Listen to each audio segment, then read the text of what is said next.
Hello and welcome to the Planes, Trains, Automobiles, and Ships Satcom-on-the-Move webinar, organized by the GVF in association with the Satellite Evolution Group and broadcasting at SatelliteAsia 2021. My name is Blaine Curcio. I will be your moderator for the webinar today, and I'm being joined by four excellent panelists that I will introduce momentarily. Before getting started, a quick housekeeping note. If you have any questions, please send them to cta@gvf.org. That is cta@gvf.org. As I said, I have four excellent panelists here today to talk about mobile SATCOM. We have Andrew Fiola, Head of Mobility at ST Engineering iDirect. We have Sharon Ong, Sales Director, Asia Pacific at Marlink. Bilal Hamoui, VP of Global Channel Management and Sales at Intelsat. And Tony Lee Rudnicki, Senior Vice President Marketing at Comtech EF, and joining us from Central Time, which is to say extremely early. Thank you all for joining us, and we will now start our discussion. So the first question, I would like to start with kind of a broad macro picture of the industry. So what we've seen over the last, say, 10 or 15 years is the build out of mobile networks, 3G, 4G everywhere. And then more recently, in the last, say, 2 or 3 or 4 years, we've seen this increasing expectation of connectivity everywhere, all the time, anytime. And I suppose this has even been accelerated by the coronavirus pandemic, which has caused people to move more and more of their lives onto the internet. So we see this mobile connectivity everywhere expectation and increasing bandwidth all the time, all these things. So I guess my question is, how has this transition, how has this change to a mobile world impacted your company, and how do you think it has impacted the satellite industry more broadly? And I leave it open to anyone who would like to take the first stab at it. Sure, Blaine. I'll take that one. Thank you very much. Hello, everyone. Satellite will always play a key role when it comes to connectivity, more specifically in mobility. I mean, terrestrial networks have been growing, but they were always, to a certain extent, focused more on higher density areas or where the economics made sense. But from a satellite perspective, you'll have the ability to cover vast areas and provide density where needed. So I think satellite will always play a key role, especially when we're looking at mobility, we're looking at oceans, we're looking at in the air. At Intelsat, we have more than 50 satellites in space and a very advanced ground network that brings connectivity to people on the move, whether at sea or in the air or in the middle of a desert. And we do that, with a lot of diversity and multi-layer kind of coverage. So we would also see that, as terrestrial connectivity grows, that there will be a bit more convergence. And the convergence is in the spirit of providing users with a better customer experience and the best of both worlds. So that is something that is evolving. That's something that we are also looking at. And 5G brings an opportunity for us to fast track a lot of that. So from a satellite operator perspective at Intelsat, we welcome that. The future is, in building networks of networks that bring in a hybrid environment. And the convergence we see is not only at the terminal level, where customers will have the option to choose between or to move between networks, but also at the core, so that we build an experience that's as homogeneous as possible for those customers. That's my view on it. I think convergence is an excellent word to use in this context, so we may come back to that. But in the meantime, whomever would like to take the second stab at it, I welcome the second stab, as it were. Sure, I'll take that. So for us, it has actually affected a lot of our crew's life on the vessels. So people are actually, during pandemic times, trying to reduce human contact on the vessels, getting a lot of remote supports, and because of that, a lot of data is requested. Bandwidths are actually increased. So with 4G and 5G in Marlink, we actually have already offered such solutions. But during pandemic times, we have seen this requirement increase tremendously. So it is actually great that as alternative communications for 5G and 4G networks, it has been able to service the customers efficiently. And of course, to be able to help a lot of customers conventionally to quickly step on the digital platform. As you know, for us coming from the maritime world, there's still a lot of conventional setups and all that, but the pandemic has actually helped accelerated a lot of these behaviors. And therefore, with the 5G, that when they are near ports 50 nautical miles, for example, they will be able to use the smart applications, reduce human contact much easily. I think I'd add that I think 5G is a real game changer for the industry and how we actually view ourselves. We're no longer really the last choice or last resort or any of that, and we're really becoming mainstream.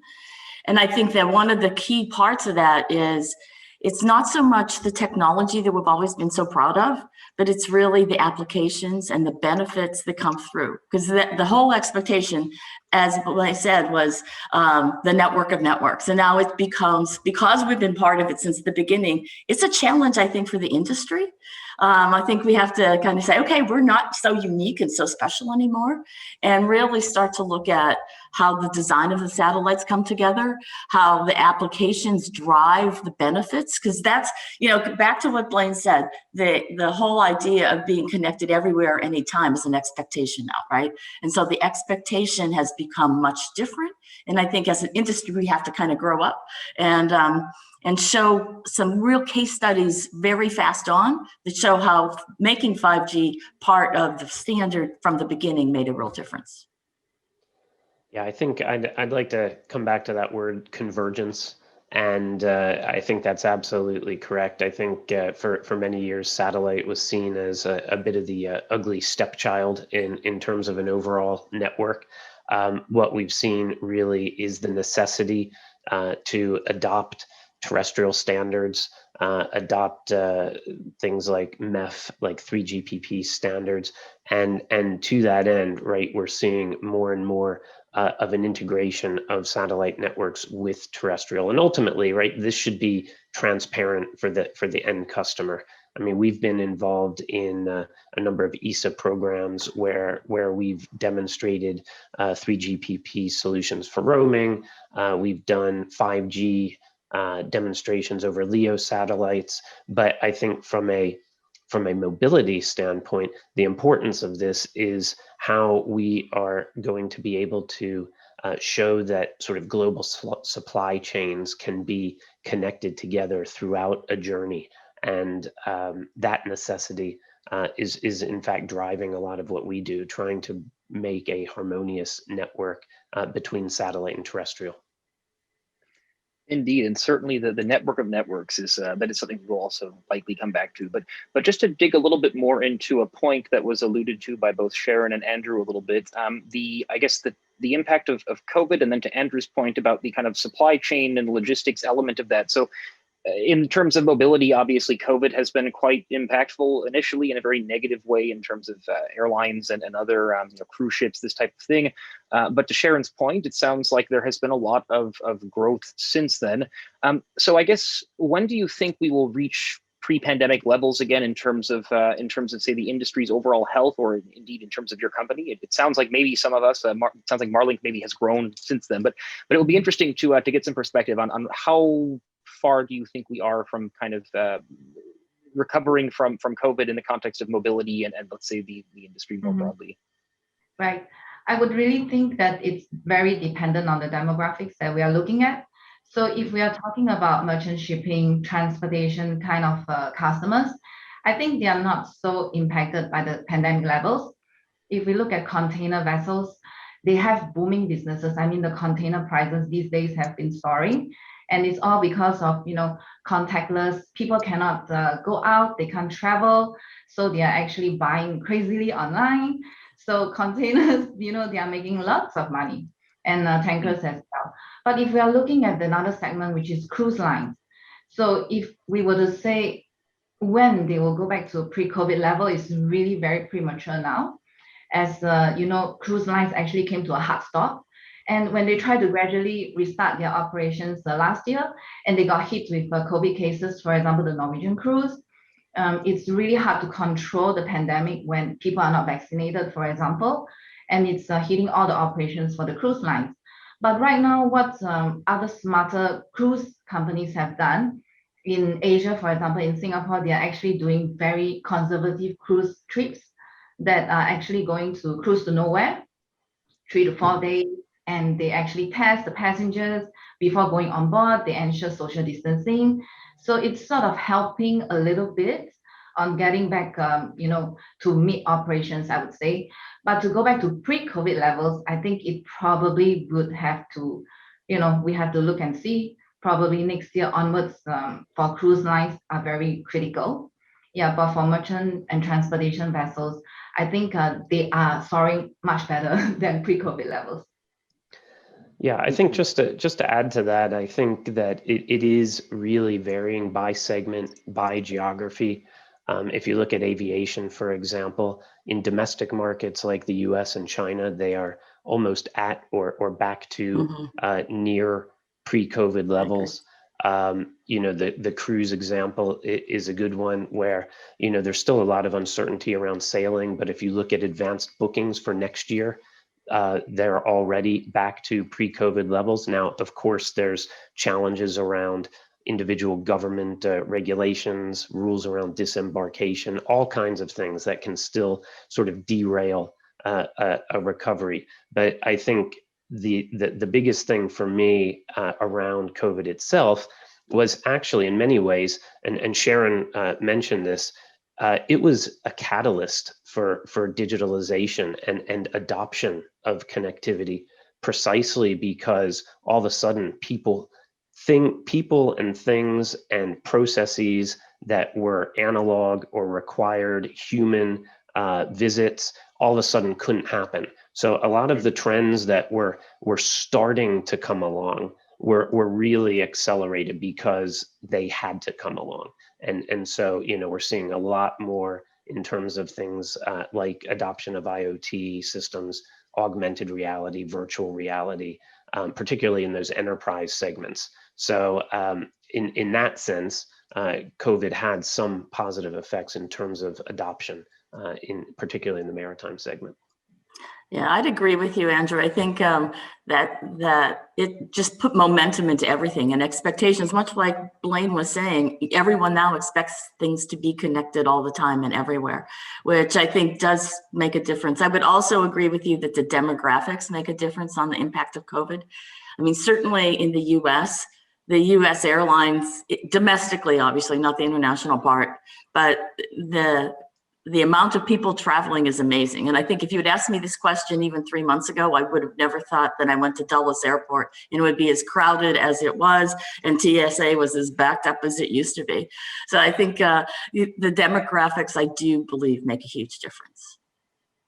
Absolutely agree. And to echo what Sharon, Andrew, and Tony were saying, short term, there has been a big negative impact. But, if we look at the long-term mobility outlook, that's always been strong, and it will continue to be strong. So the pandemic did set us back a little bit, but overall, if you look at aero, if you look at land mobility, and even maritime, when it comes to VSAT services, the outlook is very positive, and there's a lot of growth that's going to come in those areas. Cruise and aero particularly were hit hard, but merchant continued strong, and I think we've seen that. When it comes to recovery in cruise, there is some cautious optimism that things are going to come back gradually. And I think all the cruise operators are trying to put together a plan that brings that back in a safe and sustainable way, right? So that they can continue moving forward with it. But that's what we're seeing so far coming out of those segments.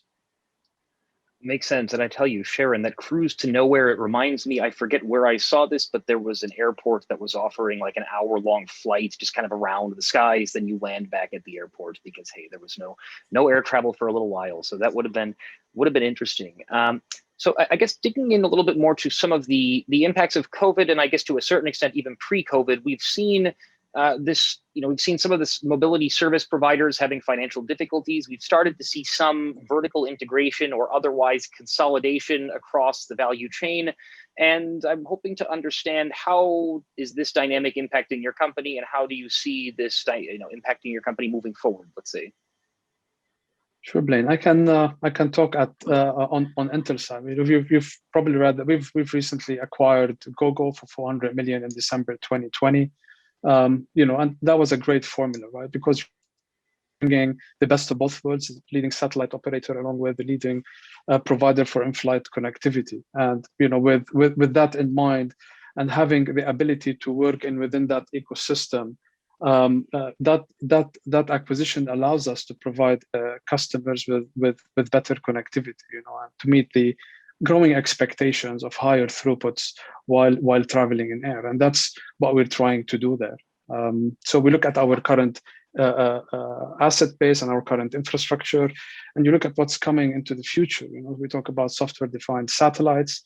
At Intelsat, we've invested with Airbus and software-defined satellites, 2 of them, that will give us the ability to concentrate capacity where needed, but also provide the coverage that you would need when it comes to commercial aviation. So having that opportunity to work with Gogo allows us to fast-track what I would say is internet at home experience while you're in the air. So there's a lot of benefit and value that's going to come out of this, and I expect that this is going to grow and get a lot more amplified as we move forward with new technologies, higher throughput satellites, and of course software-defined satellites too. Yeah, software-defined. Go ahead, Andrew. Yeah, I was gonna say, I think it's a good question, because I mean, just look at this panel. We've all been subject to these types of these types of things. But yeah, look, I think from our perspective, we were part of a merger just a little over a year ago. But I think that the industry itself is still quite fragmented, lots of small players lacking scale. So there's probably still quite a long ways to go, both in terms of horizontal as well as vertical consolidation. Simply because, and Bilal mentioned it, there's still a lot of investment and research and development that needs to be done in order to continue to drive this industry forward.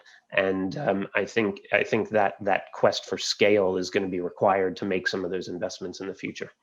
I think the other thing is there's one of the things we keep hearing is there's money available to make that happen, to make the mergers, the acquisitions, that people are interested. And certainly people like Musk and et cetera I think are getting investment firms much more interested in what we do. And kind of back to the 5G thing that you mentioned, Blaine, 5G is allowing us to kind of grow up that way and look at the investment. So I think Andrew's absolutely right. There's a lot left that's going to happen in this industry. And it's kind of in some ways, it's a fun time to be here. It's going to change a lot. Yeah, I agree with Andrew. When Andrew mentioned about there are a lot of much more smaller players in the market and very fragmented and, lack of structure and all that. So I think during these kind of times when, if you're able to do an M&A, it just shows customers that you're able to and you're financially strong, which actually helps in customer retention. And actually it brings up the customer's confidence with regards to your financial background as a company. So it's also a very fast way to increase organic growth. But I think it's also really the strategy that comes after the M&A, as in like, what do you want to do with your M&As after that? Do you want to integrate and all that? So I think all this needs to be in place. And it also helps to, for the smaller and fragmented companies to be part of a larger family and, so that we can put a better offering to the customers as well. I think it's a kind of a positive news. It's an interesting point about the M&A kind of being a positive indicator to existing customers about your financial health and saying, well, we're strong, we're buying other companies. That makes sense. So I want to get back to a point that Tony Lee had alluded to earlier about, kind of SATCOM for the mainstream. So one of the things that we've seen over the last, say, year and a half has been this very impressive acceleration of the deployment of Starlink and to a certain extent of other LEO constellations. And in the case of Starlink, there have been kind of 2 main impacts, I think. So the first one is that they have launched arguably more capacity than all the other satellites in orbit combined at about 30 terabits per second, although a very small percentage of that is usable at any given time. But the second impact, I think, is that, to Tony Lee's point, it has created a lot more interest in space and satellite communications. I mean, Elon Musk has something like 60 million Twitter followers, which is sort of a medium-sized country. So to the extent, to the extent that it's clear at this point, and I understand it's evolving quickly, how has this impacted your company and the industry, this kind of massive technological change, potential risk, but at the same time, everyone is sort of paying attention to the SATCOM industry for the first time in ever. So it's an interesting time, as you said. Welcome any thoughts. I would say as a marketer, it's broadened my stage immensely. I am very excited about it. I think, yes, competing with SpaceX and Blue Origin may be for mind share, may be a bit overwhelming. But on the other hand, I think it's broadened the stage for us to play. Definitely. So did you sign up for it, Cornelie? Excuse me? Did you sign up for the Starlink then? Oh, yes. Sorry, Bill. I won't tell anyone. Sure. Talking about LEOs, I think LEOs bring a breath of fresh air to the industry. I think it's the concepts that are coming are really great. But the expectations also that are being presented are really high, right? So, and you look at who's being marketed to and who they're being sold to, and you would expect that LEOs would be the solution to everything. Well, in reality, there are some challenges that still are not clear on how LEOs will perform. I think in the foreseeable or shorter term view, GEOs have the economics and the coverage that is needed to provide the right level of service. LEOs, to a certain degree, are challenged from a model perspective. They're extremely complex. We're not sure yet to what extent would the economics work out longer term. Of course, they have some advantages when latency is of importance, but they're still very complex. You look at the land grant infrastructure that you need to deploy. You need to look at some other challenges like regulatory that also come into play. So there are a few questions that still need to be answered.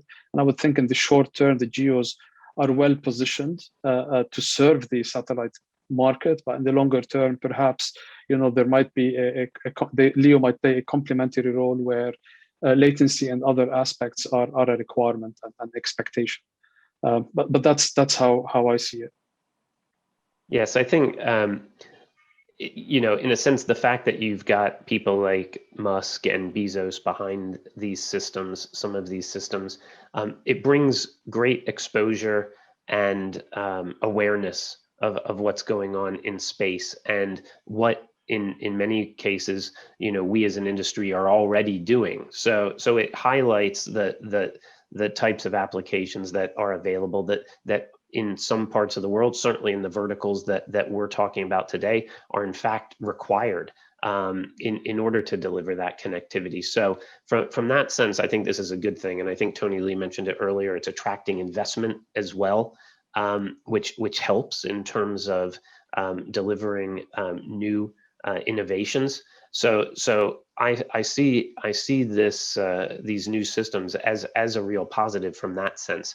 The flip side of that is also, right, this is going to create even more competitive pressure on the rest of the industry, and we have to be able to not just respond to that, but be in front of it and be leading in order to deliver a user experience that the people that are consuming our services are happy with. In fact, that they're delighted with. So that does put the pressure on, but that's a good thing. Yeah, I agree with Andrew about the keeping the pressure on and also the competitiveness of it. I think thinking of it as a threat, I think I would rather feel that it's more complementary if we can find some ways to work together. And of course, right now, LEO satellites, LEO constellation, especially for Starlink, is still, I would say, it hasn't really reached that maturity. We still need to wait and see, although they have so many satellites, more than 1,500 till date that has been up there and functioning. But they are still very shore-based, and what they are trying to do is really to provide, the main objective right now is to provide to the very rural and remote areas where fiber is not able to reach these people. And I think it's a really good cause for it, but whether is it enough for everyone, especially in maritime or aero in time to come, that's really something that we really need to watch out for. Although the latency sounds very sexy, 31 milliseconds. It's really nice to know in a maritime environment.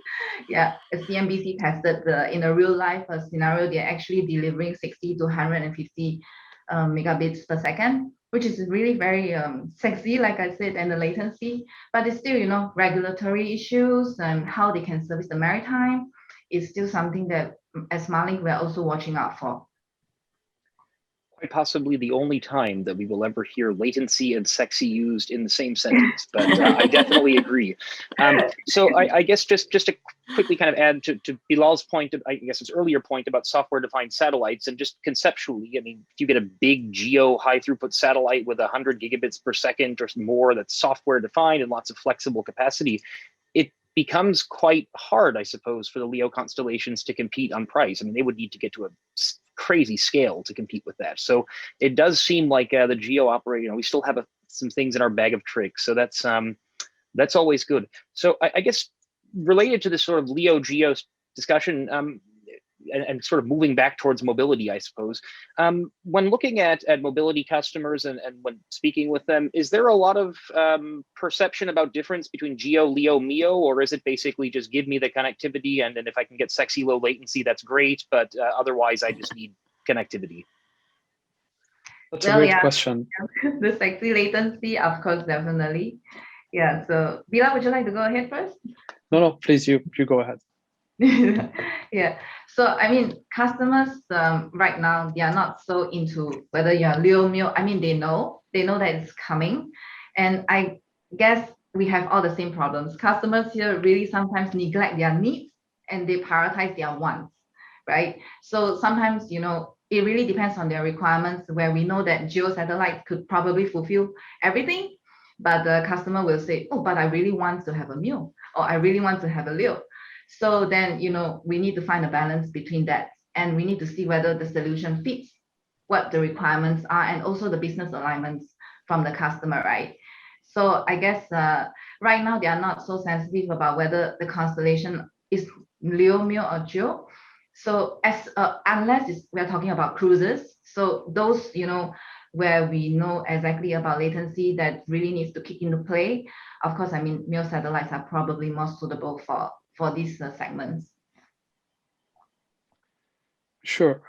Thanks, Sharon. So Blaine, I think that's a great question. And when we think about LEO and MEO and GEO, there are specific applications that would benefit from better latency, right? But that might come at the expense of a more complex structure and so on.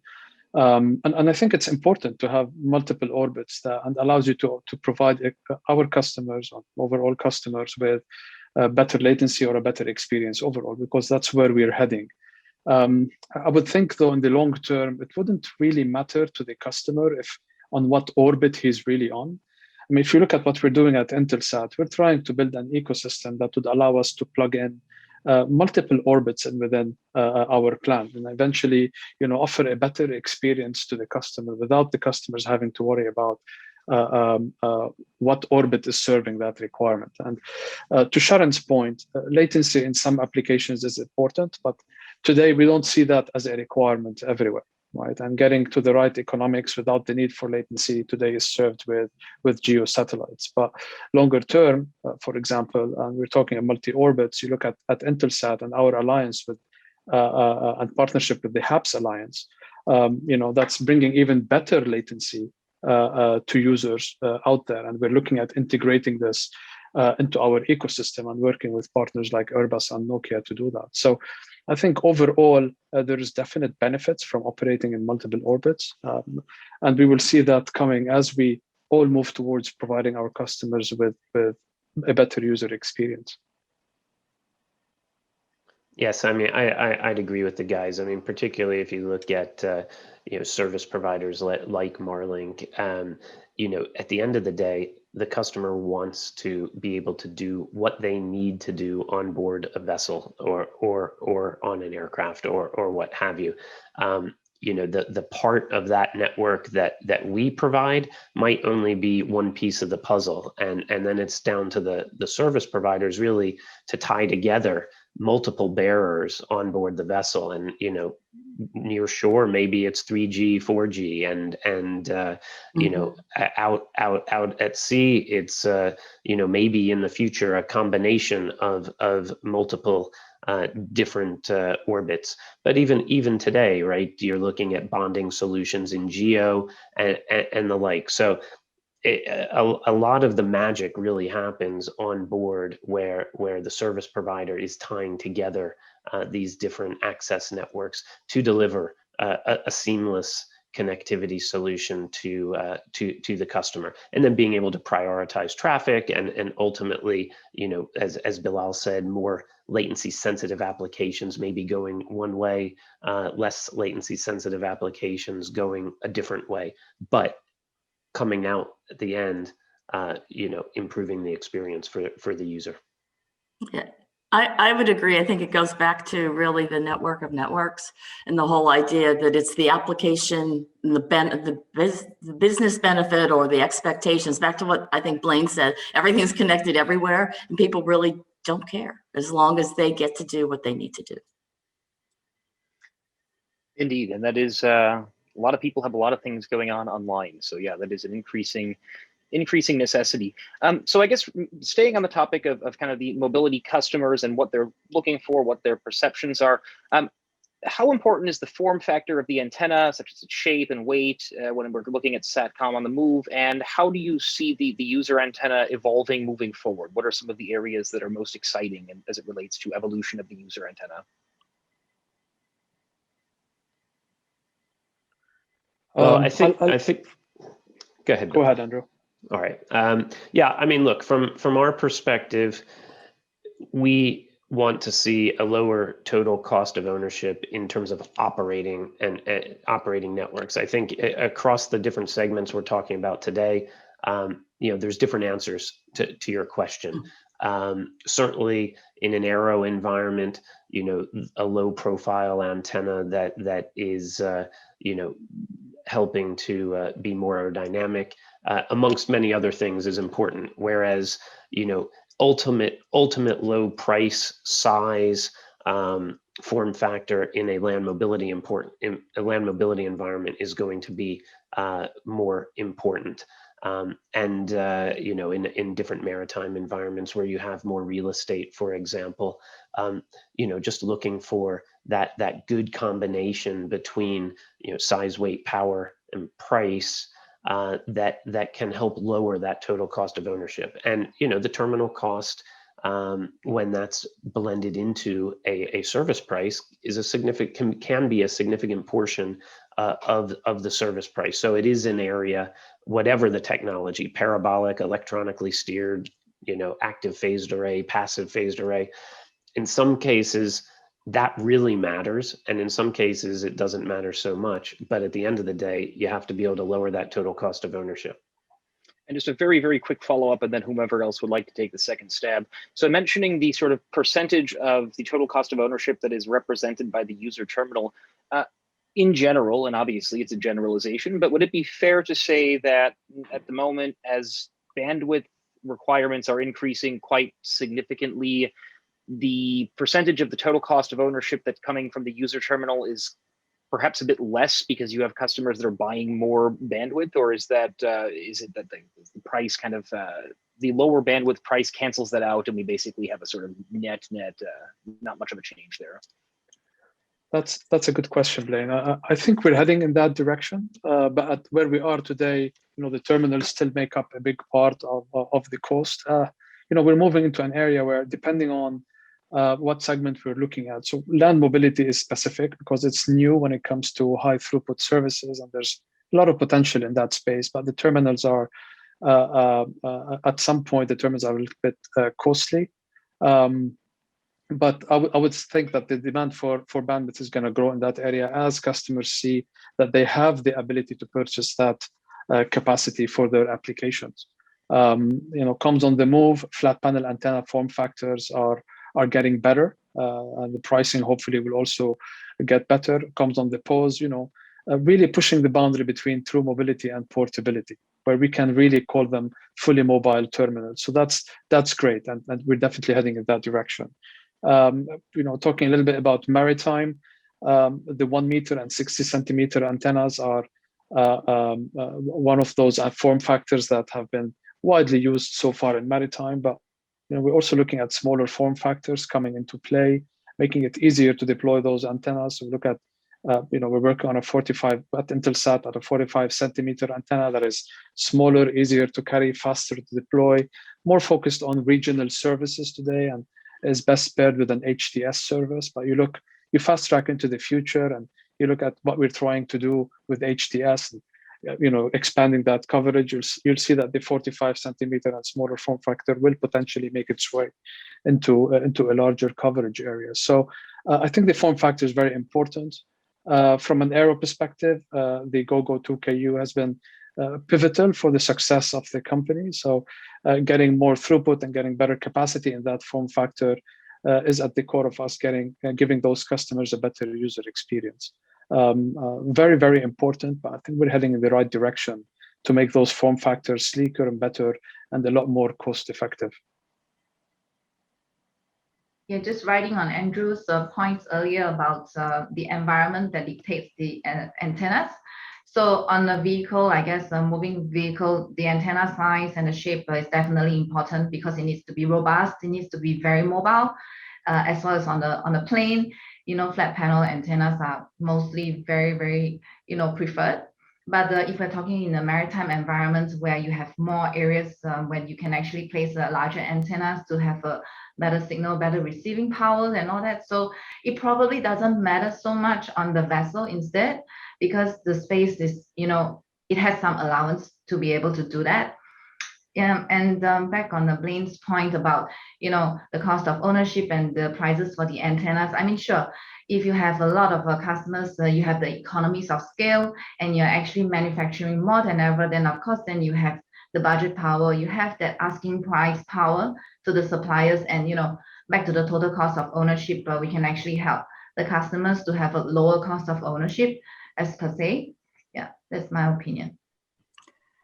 I do think it really varies if you start thinking about it becoming more ubiquitous in, the connected car or the leisure vessels, not the massive, huge vessels that currently have them, but the more traditional 35, 40 foot sailing vessels, for example.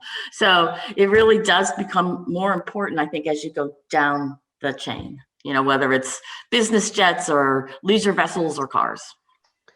Yeah, look, I mean, ultimately, what I think we're all trying to do is expand the addressable market, and driving down, and to Tony Lee's point, driving down not only the form factor, but also the cost of the antennas, particularly as she said in leisure, and then also in that land mobility space.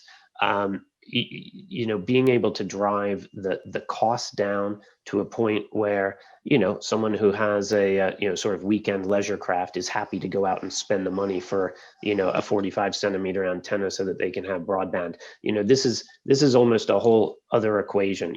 Or addressing that smaller fishing vessel that the captain has to make that buying decision. This is where we're aiming, because the industry as itself is growing, and we all read the reports and everything, but what we want to do is figure out ways to really expand the markets that we're serving. And I think by enabling new antenna technologies that are helping to drive cost out while continuing to keep performance up, this is going to be hugely helpful in achieving that. That makes a lot of sense, and I'm sure there are a vastly larger number of very small fishing ships that are, very they need connectivity, I'm sure. Just to dig into that point a little bit more, though, so I understand the idea of expanding the addressable market, and there seems to be a very large addressable market into which we can expand. But I guess it is probably less straightforward to, as a large multinational company, to go and find the ship captain and have have a deal with the ship captain for a couple $100 antenna and some hundreds of dollars per month or something as a service cost. How is that? I mean, how are you how is your company doing that? Trying to get to these kind of smaller scale customers, or is that not something? I guess how is that dynamic working out? Yeah, well, I think from our perspective, because we're not a service provider ourselves, but we're working with a lot of service, our customers are our service providers. You're right. A lot of these addressable markets that we're looking towards to expand the market are by their very nature regional or national. Mm-hmm. So it really relies on establishing the right partnerships and then with our partners, making sure that working with them so that they're establishing good channels into those markets and being able to support them. Because I think, as you say, Blaine, I think it's very difficult for sort of a global service provider to be able to drill down into those sort of regional or even local markets. Having their own channels at a marina or something like that. I think there's probably others that can speak to this better than I, Sharon. But yeah, what we want to do is support that. Absolutely. Yeah. I echo what Andrew is saying. We work very closely with our partners to make sure they have the right economics and the right coverage and the right kind of experience for them to position those services to their customers. And our partners also in some areas work with other partners that are very well versed in the local market and the understanding of that market, whether it's fisheries, whether it's yachting, whether it's any other of those subsegments. So we work very closely with them in that space to make sure they have what they need to be successful. And it's evolving, right? The more the better economics we bring in space and on land, the better economics we pass on to our partners, and in turn they pass on to their customers. So it's a cycle, and it's a cycle that is constantly evolving. In some areas where we have managed service with our partner, we have a bit more control on the value chain. We can pass on better economics to our partners so that they can go and build a business from it. So it's an ecosystem that is constantly moving, and we work very closely with our partners in that space. Yeah, I agree with Andrew and also Bila in the point that they are always very supportive, which Malik is very thankful of. And we have actually built our own networks and our own services based on our suppliers' capabilities and our own capabilities as well. The addressable markets, they are very direct. Of course, our main channels can reach, but it also depends on geographical areas. For example, like what Andrew has touched upon, those we really need to have channel partners that can help to address difficult markets. For example, like fishing, it's a really particular market that requires some channels. And actually for Marlink, we are actually champions of channel sales. So this has been with us for many, many years in our DNA. So we try to make use of many avenues to try to market and sell off these services to our customers.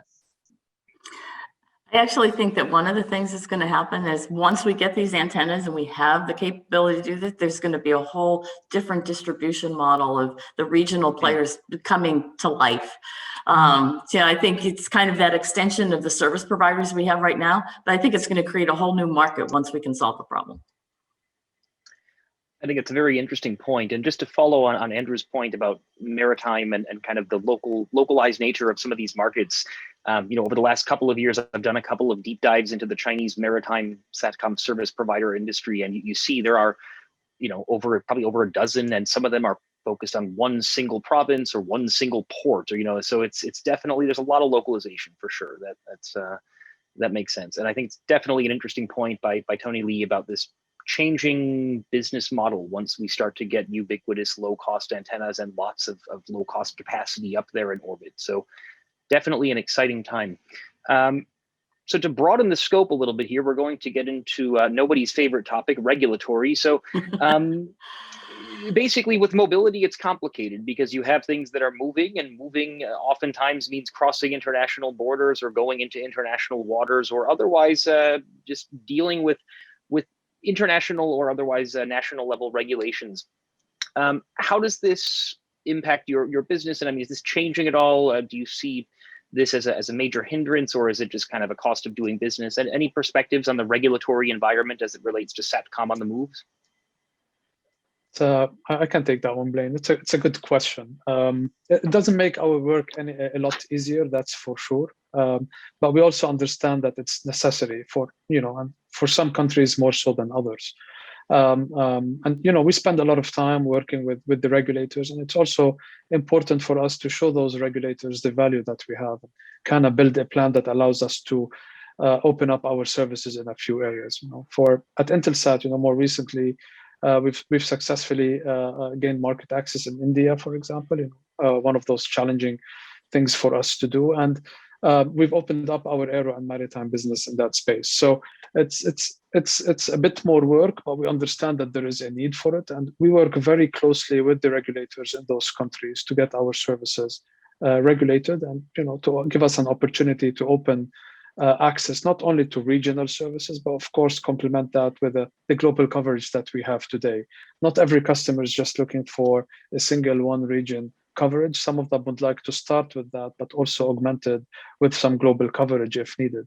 And I think that's where we excel the most, the ability to operate in that area, but also provide the value of global coverage too. And congrats on market access to India. That is a tough market, so well done. Thank you. Any other thoughts on yeah, following on the regulatories, I agree on with Bilal's comments, and we are actually, most of the time, Marlink services are operating on the non-interference spectrum, but there are countries that are very regulated, for example, like India, where we also have the licenses that goes in. But imagine that we don't have the licenses from the regulatories. There's no way the customers will be able to use high-speed bandwidths in regions like this, and they will need to fall back on, even on fleet broadband, which is a very, very, small bandwidth terminal. So otherwise, then we will need to fall back on what we have discussed earlier, which is, alternative communications, 4G, 5G, for example, at these ports, but they are also facing regulatory issues as well. So it really depends from country to country, geographical regions. Most of the times it's quite frustrating, but I would say, for the markets that matters to us, we will definitely be able to work with it and work around it.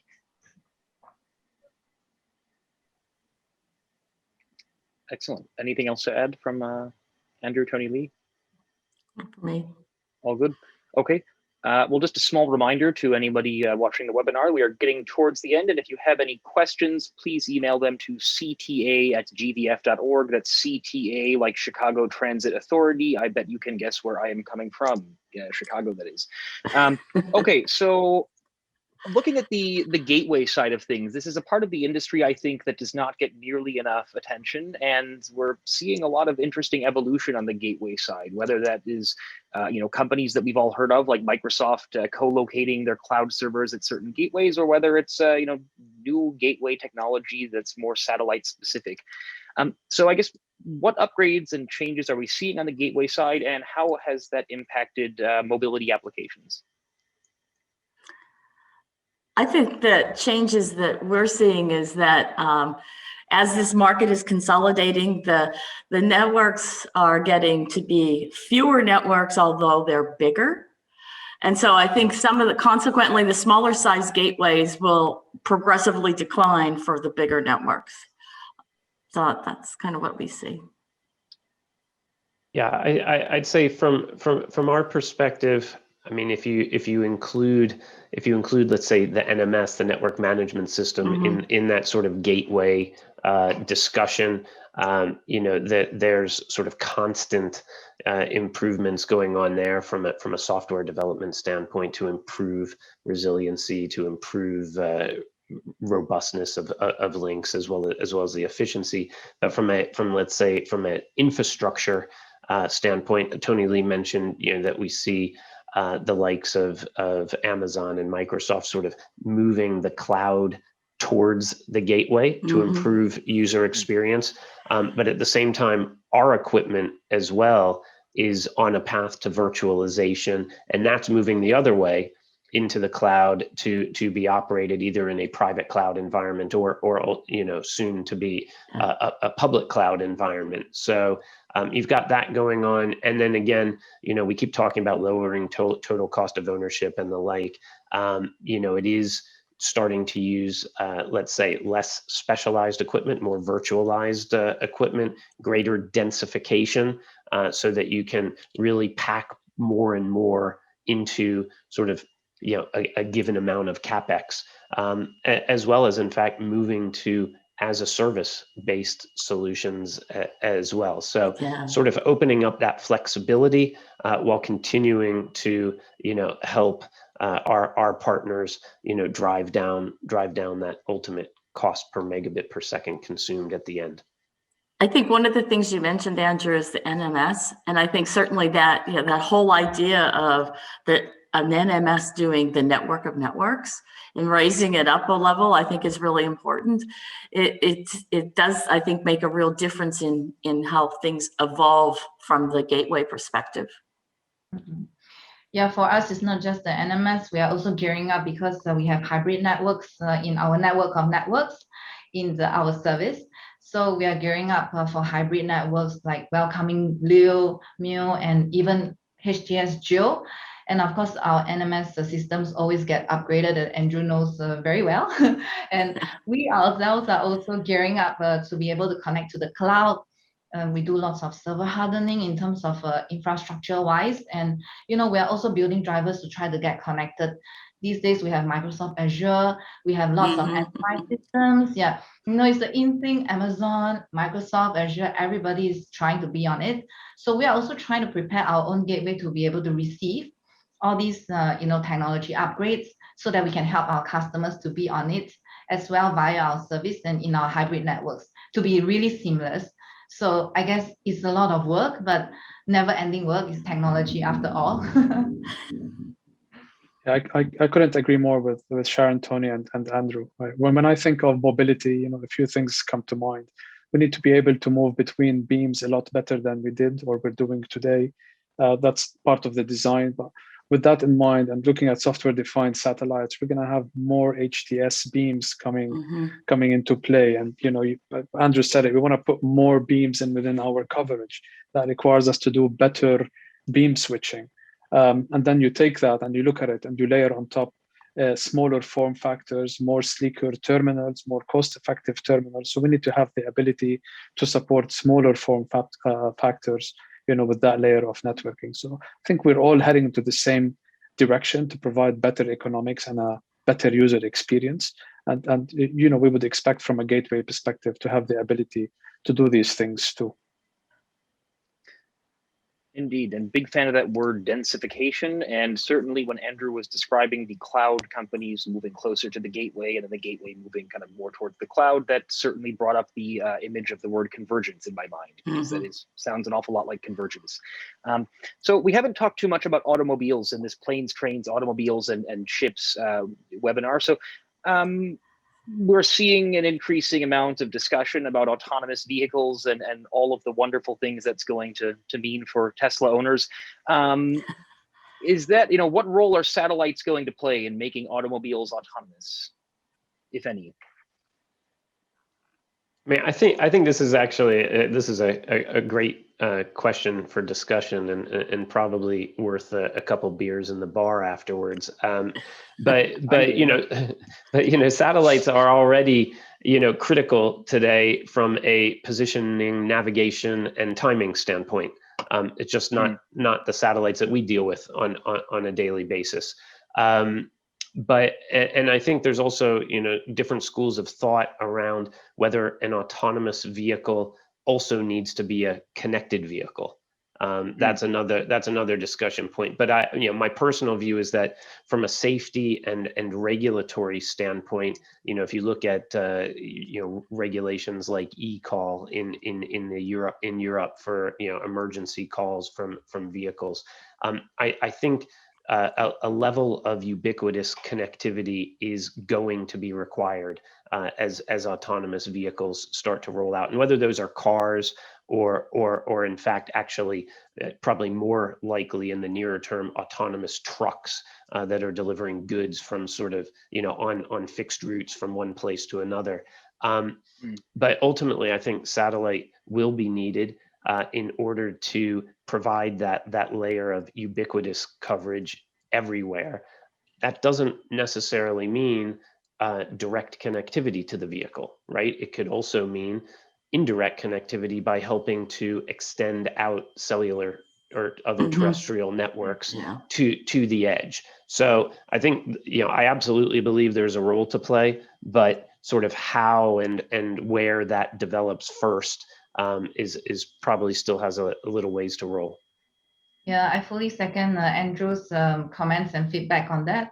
If we are looking at autonomous vehicles, be it on the plane or the vessel or on cars, they all have very similar attributes, right? They need to be very accurate. They will have a lot of sensors and they will be very sensor centric. And the controlling algorithm is also very important. So for satellites' role in this whole part is that safety and network security needs to be very, paramount to this. And I think for satellite networks, they are much more resilient when we talk about network security, right? On terrestrial, we see hackers every day, right? On the satellite network, not so much. In terms of resiliency, I think it's there. And, for satellites, it's the easiest ways to reach a global reach. Instant rollouts, software updates where you can do it like all at once. It's a very harmonious and controlled environment. So for me, I think definitely satellite will be there to stay for the autonomous, environment regardless. I couldn't agree more. Key themes that kind of come to mind when we talk about autonomous automobiles: coverage. You need to have homogeneous coverage across, and that will eventually drive convergence with terrestrial networks to make sure that those vehicles have the coverage they need. And I think that's important. Capacity is also important. I don't think one network will be able to serve all autonomous vehicles. So it's going to be a number of networks that have to be working together to support that growth. And cost is also important. And while maybe not all of those vehicles will have direct internet or connectivity all the time, things that come to mind when it comes to autonomous vehicles is broadcast and multicast and all those other capabilities that you need to have available on mobile and satellite networks to enable you to operate a service that is cost effective. And those are features that are also very important, of course, with security in mind. And Sharon spoke about that. It's very important to have resiliency and security when it comes to autonomous vehicles and providing them with the right coverage for them to operate securely across those networks. So satellite will continue to play a big role in that space, and especially as the satellite services evolve and we get higher throughput satellites and better economics. I think the possibility there is gonna grow a lot more. Yeah, I would second that fact. I think the fact that as the volumes increase, satellite technology becomes more and more important. And I'd also agree with Sharon. I think there will definitely become much more of a regulatory part that comes into play here, but I do definitely think that satellite, as this becomes more and more ubiquitous, I guess is the right word, it will definitely become more and more important for the role that satellite plays. And just a reminder, this is the last chance for questions. That is cta@gvf.org. And we are getting towards the hour mark, so I will ask my last question. What is the technological advancement that you think will be most impactful when it relates to Satcom-on-the-Move? If you were to pick one technological advancement in our industry, what would you say is the most impactful technology or technological advancement? Sure, you can pick more than one if you really want. It's yeah, I'm gonna pick a couple. Okay, that's allowed. So yeah. I'd say high throughput satellites. I mean, there's a lot of opportunity there, and the possibilities with an HTS service are just infinite. And I think that the implementation of an HTS service and how it's going to look in the future is great. I'd also think software-defined satellites is the future.